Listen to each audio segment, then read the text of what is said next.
Yukarı leksiyemizde de bu hürmetli vatandaş. Prezident Reagan adetki bir artist. Sabık mahlukat Sovetler imperiyasını ağdırıp taşladı o. Alkışla bak. Prezident Reagan adetki bir artist. Sabık mahlukat Sovetler imperiyasını ağdırıp taşladı o.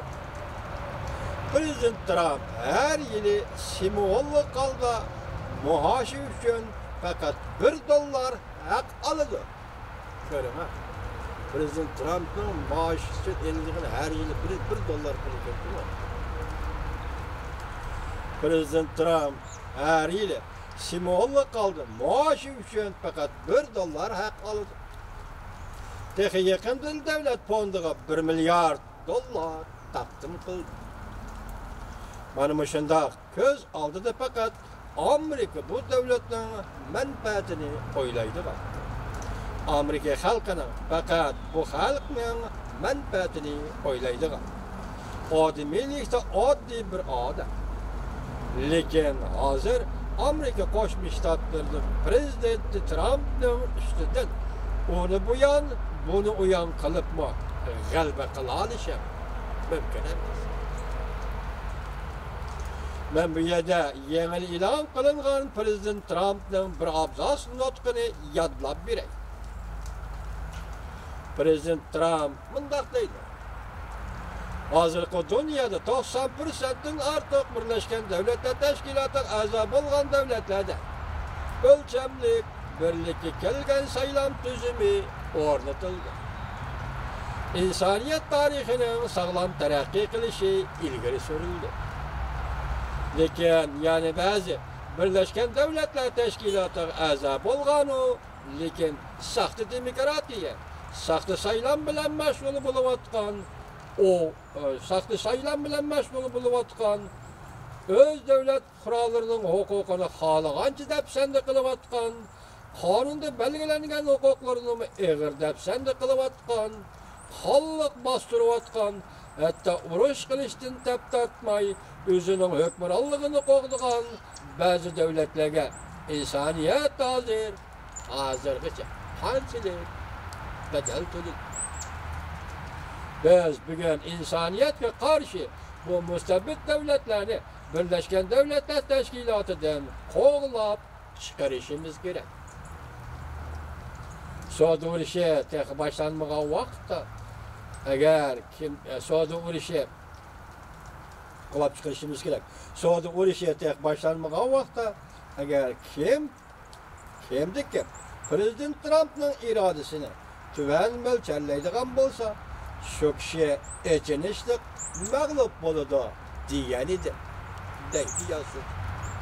Bugun mag'lub bo'lgan kishilar kiyimini selib etib, yalang'och bo'lib, yuz ko'zini o'rib olib, yuz ko'zi qonga bo'yaldi. Yanala mag'lub bo'lganligini oxirgi hisobda tan oldi.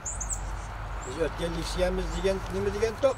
Rais Xi Jinping bu qatam iqtisodiy olishida Prezident Trump'ning g'alaba qilganligini tan oldi degan. Bu shuningdek yozilgan maqola xabar ekan. Haqiqatan bu ishlarni o'ylab tagiga yetolmaysan. Amerika Jungo elishning oxirgi natijasi Jungo qurilma xarakterlik o'zgarish tartibga selishqa va butun sap bo'yicha islohot elib berishqa ma'qul bo'lmaydi ekan. Undaqda Jungo echinishlik bir holda mag'lub bo'ladi. Bugungi leksiyamizning oxiri xulosasi shu bo'lsin deylamizlar. Bugungi bu xabarni yozgan Abdurning yozgan xabarning 3 parcha maqol leksiya tayyorlab qo'ygandik. Oxiri xulosasimi deylar? Ya'ni shunday anglagan vatandosh. Amerika Jungo elishning oxirgi natijasi Jungo qurilma xarakterlik o'zgarish tartibga solishqa va butun sap bo'yicha islohot elib berishqa ma'qul demaydi ekan. Undaqda Jungo echinishlar bir holda mag'lub bo'ladi. Ishonish, ishonmaslik masalasi bu yerda mavjud emas. ehli adalet yavuzluk üstüden galbe kıldı. Bütün dünya çokum ahir hesapta Amerika taraflı turuşni tallap alındı.